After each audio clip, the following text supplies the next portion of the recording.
Bonjour. Donc dans cette vidéo, je voudrais analyser avec vous rapidement le décret que vient de promulguer le gouvernement et qui reconnaît en fait Covid comme une maladie professionnelle. Donc en fait, cette vidéo, elle fait suite à la précédente vidéo que j'avais fait au début de l'été où le gouvernement annonçait en fait la reconnaissance de Covid comme étant une maladie professionnelle.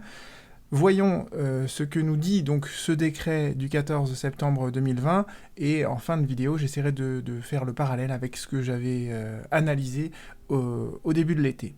Alors comme je vous l'avais déjà annoncé, le gouvernement donc va reconnaître Covid comme étant une maladie professionnelle et pour cela en fait il va faire des tableaux de maladies professionnelles. Il va insérer dans le code de la sécurité sociale deux nouveaux tableaux.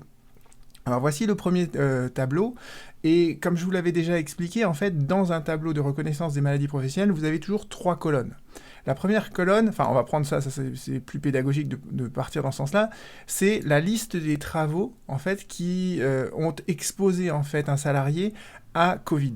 Alors là, vous voyez, il y a une liste de tous les travaux, en fait, comme je vous l'avais expliqué déjà, c'est tous les travaux qui ont été accomplis en présentiel par le personnel médical, le personnel soignant. Et donc là, vous avez toute cette énumération très longue qui détermine, en fait, qui définit précisément les lieux, les établissements hospitaliers, pardon, vous voyez, les maisons de santé pour personnes âgées dépendantes, les EHPAD, etc. Vous avez également à la fin, en fait, deux petites précisions. Vous avez également, donc, qui sont concernées par ces activités, les activités de soins auprès des élèves et des étudiants dans les établissements d'enseignement. Et vous avez évidemment aussi toutes les activités des ambulanciers, par exemple, de transport et d'accompagnement des malades. Donc ça, c'est tous les travaux qui sont susceptibles, en fait, que vous avez exercés en tant que salarié, qui sont susceptibles de vous avoir exposé à Covid. Deuxième colonne du tableau qui est importante, c'est ce qu'on appelle le délai de prise en charge. Rappelez-vous, je vous ai expliqué, c'est ce qu'on appelle en fait en termes communs, c'est le délai d'incubation. Et là, on sait très bien que Covid, vous voyez, a priori dans la plupart des cas, le délai d'incubation c'est de 3 à 5 jours, mais il peut dans certains cas exceptionnels aller jusqu'à 14 jours. Donc là, le gouvernement est allé très large, il a pris le délai de prise en charge le plus important. Et enfin, la maladie Covid-19 qui est prise en charge en tant que maladie professionnelle, ce sont donc les affections respiratoires aiguës, qui ont été donc causées par Covid, ce qui doit être confirmé alors soit par un scanner, soit par voyez, des documents médicaux. D'accord, il faut quand même qu'il y ait une trace médicale de tout ça, et c'est pas n'importe quelle affection à Covid qui va être prise en charge au titre des maladies professionnelles, ce sont les formes graves, c'est-à-dire celles qui ont nécessité une oxygénothérapie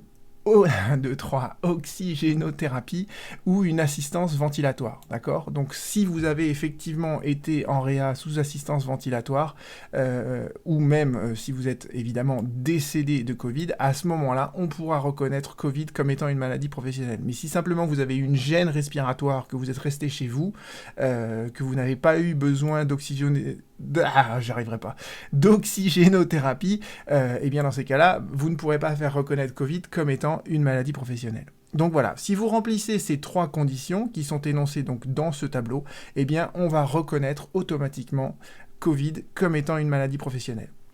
Dans une autre vidéo, je vous expliquerai en fait tout le processus de reconnaissance d'une maladie professionnelle, mais essentiellement en fait, il faut qu'il y ait un médecin, votre médecin traitant éventuellement, qui fasse une déclaration de maladie professionnelle qui est envoyée en fait à la caisse primaire d'assurance maladie, et en fonction de cette déclaration qui est établie par le médecin, et bien après, on peut faire reconnaître la maladie professionnelle.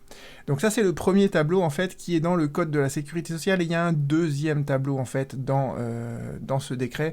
C'est un tableau en fait qui est inséré dans le code rural et de la pêche maritime. Pourquoi ? Parce qu'en fait, sans rentrer dans les détails, vous avez une sorte de droit de la sécurité sociale qui est particulier en fait aux agriculteurs et aux pêcheurs. Donc là, vous avez en fait le même type de tableau avec une liste limitative des travaux qui est un peu différente de la précédente, mais qui reprend à peu près la même idée. Vous voyez les travaux en présentiel qui sont accomplis par certains salariés.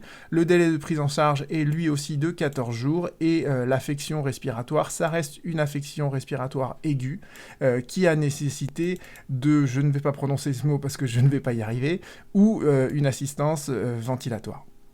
Donc voilà pour les tableaux de reconnaissance des maladies professionnelles. Et dans ma précédente vidéo, je vous avais dit, il y a une autre catégorie de personnes. Ce sont ceux qui n'ont pas travaillé dans les établissements de soins, mais qui ont quand même contracté Covid. Par exemple, les personnes qui étaient dans les magasins d'alimentation pendant le confinement et qui donc ont été exposées à Covid et qui l'ont contracté sur leur lieu de travail. Et pour cette catégorie-là de personnes, eh bien, en fait, le gouvernement avait annoncé, et il l'a effectivement fait, il a laissé le soin à la Caisse nationale d'assurance maladie, le soin de créer, en fait, un comité régional de reconnaissance des maladies professionnelles qui sera intégralement consacré à Covid. D'accord ? Je vous avais expliqué dans la précédente vidéo qu'il y avait des CRMPP un peu partout en France. Ben là, il n'y en aura qu'un seul qui va instruire toutes les demandes de reconnaissance de Covid pour ceux qui ne remplissent pas les 3 colonnes des tableaux que je viens de vous décrire. Et dedans, il y aura un médecin conseil, un professeur d'université. Bon, bref, tout ça, c'est des détails un peu techniques. Et j'en reviens ainsi donc à la précédente vidéo que je vous avais faite. Dans la précédente vidéo, que je reprends là brièvement, je vous avais dit que le gouvernement avait annoncé qu'on n'aurait pas besoin en fait de justifier d'un taux d'incapacité de 25%. Pour les maladies hors tableau, d'accord, normalement, vous devez justifier d'une incapacité supérieure à 25% pour que votre maladie soit reconnue d'origine professionnelle. Eh bien, en fait, le gouvernement, dans le décret qu'il a publié là, n'a pas touché à ce seuil de 25%. Donc, pour les personnes qui ne peuvent pas remplir les 3 conditions des tableaux, non seulement vous devez avoir eu un Covid aigu, mais en plus de ça, vous devez justifier avoir souffert d'un taux d'incapacité supérieur à 25%, et je pense que c'est une condition qui va être assez difficile à démontrer. En tout cas, c'est au comité régional de reconnaissance des maladies professionnelles qui va être créé d'évaluer en fait... Non, là je vous dis une bêtise. En fait, le taux d'incapacité, il est évalué par la caisse primaire d'assurance maladie grâce à son médecin conseil, et le comité régional, lui, ne se prononce que sur le lien entre votre travail et l'exposition à Covid. Donc il y aura ce taux d'incapacité qui, à mon sens, va être un peu problématique à constater. Deuxième chose aussi qui avait été dite, donc là vous voyez que en fait le gouvernement a bien créé un comité unique comme il l'avait annoncé. En revanche, il a bien maintenu, il n'a pas touché au taux d'incapacité. Et je vous avais également dit que dans son communiqué de presse, le gouvernement avait annoncé que ces nouveaux tableaux, en fait, ils s'appliqueraient également pour tous les Covid qui ont été contractés pendant le confinement et depuis en fait que l'épidémie est survenue en France. Et je vous avais dit c'est extrêmement problématique ça parce que la loi comme le décret elle n'a d'effet que pour l'avenir, elle peut pas avoir un effet rétroactif. Donc je voyais pas comment le gouvernement pouvait annoncer que la reconnaissance de Covid comme étant une maladie professionnelle dans de nouveaux tableaux du droit de la Sécu pouvait rétroagir. Et effectivement le gouvernement avait annoncé ça, mais dans le décret que vous avez sous les yeux, il n'y a absolument aucune disposition qui permet de considérer que ce décret, il serait rétroactif, et il n'y a aucun article du Code de la Sécurité sociale qui ne le prévoit également. Donc, ces nouveaux tableaux des maladies professionnelles du décret que je viens de vous annoncer et d'analyser avec vous, c'est bien, en fait, un décret qui s'applique à partir d'aujourd'hui. D'accord, mais malheureusement, ça ne s'applique pas pour le passé, et je vous invite à relire ou réécouter la fin de ma précédente vidéo où j'expliquais comment, pour le passé, on pouvait déjà faire reconnaître Covid comme étant une maladie professionnelle. Voilà, j'ai fait cette vidéo très vite, donc c'est pour ça que vous me voyez vous ne me voyez pas et que je suis en voix off. N'hésitez pas à me dire si c'est gênant de ne pas me voir. Est-ce que vous préférez me voir en incrustation vidéo, ou est-ce que en voix off ça passe tout aussi bien?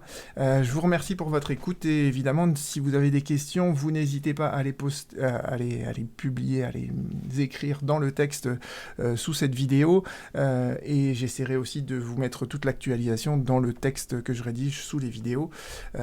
On se retrouve très bientôt pour une série de vidéos sur toute autre chose, sur le licenciement économique qui malheureusement va devenir une triste réalité dans les mois à venir. À bientôt et je vous remercie.